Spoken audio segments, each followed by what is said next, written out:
Okay, so I put a little bit of liquid Teflon on there. I'm not sure if I need it or not. There, I didn't put any at the very top of the threads, or at least I didn't try to. I don't want to get that into the cooling system, but I just went ahead and coated it just a little bit, and I'm going to thread it in, and then I'll route the cable, and I'll show you after I got it installed, but we'll see how it goes.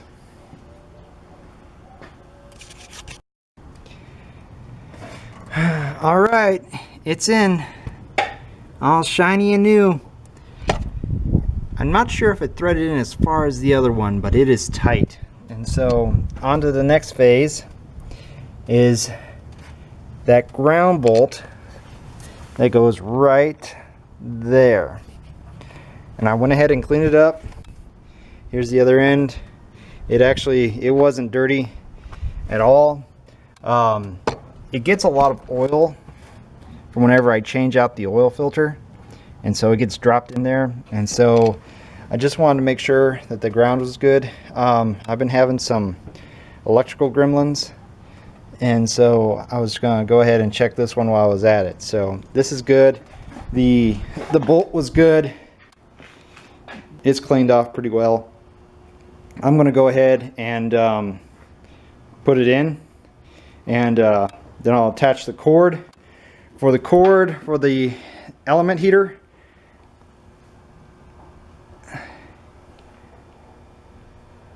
I went ahead and put on just some wrap around it to help it out, maybe with abrasion and whatnot. And then I'll get it routed, and it'll be pretty much hanging somewhere right around there. So see how it goes. Then I can go ahead and top her off with oil.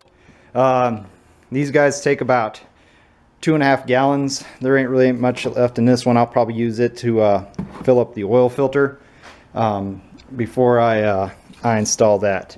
So running out of time. Okay, I got the cord in, got it routed, and then I got terminated over there. It's just a thumb screw on, but I cinched it down a little bit with some pliers, and then my battery cable has been reinstalled. So now all I gotta do is I'm gonna go ahead and put the oil filter on, and you always want to make sure that whenever you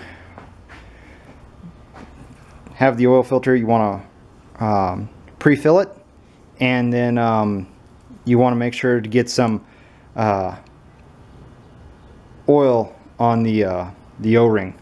So I try to fill this up as much as I can because it goes vertically up and it screws on pretty easy. So do that, and then I'm gonna go ahead and start filling it up, and then I can go ahead and see what I want to do about the coolant. I think I may pull the heater hoses. They're all the way in the back, those two guys, and see if any more fluid will come out. I've been toying with the idea of actually jacking the rear end of the truck up to see if I can get any more pulled out. So, but first things first, gotta check more things off the list.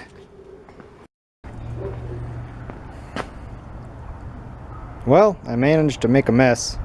The plunger fell out of the radiator whenever I was going to drain out the water I poured in to flush the system, and then drove it around, got up to temperature. I'm good on my oil. I went ahead and checked it after I drove it. Everything's back together, and I'm slowly topping off the coolant. As soon as it's topped off, I'll go ahead and start it up, run it, and then check the level again here in just a little bit. But that was pretty much it. It took me around like 4 hours of the extra dinking around. Some of the things I wanted to point out to everyone is that this is what I use to empty out the drain. The drain plug for the oil is just a regular 3/8 socket.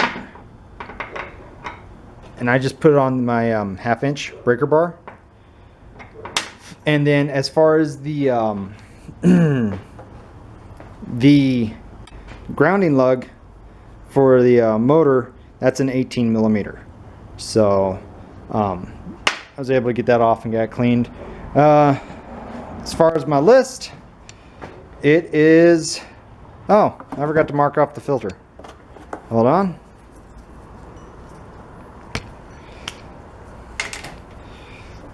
We did that.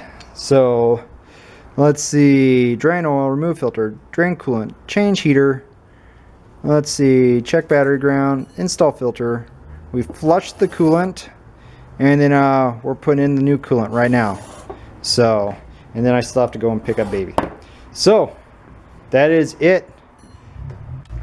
I'll go ahead and fill this guy up as much as I can, and then start up the truck, and then check the levels, make sure I'm good to go, and then I gotta take off. Thanks for watching. See you guys later. Bye.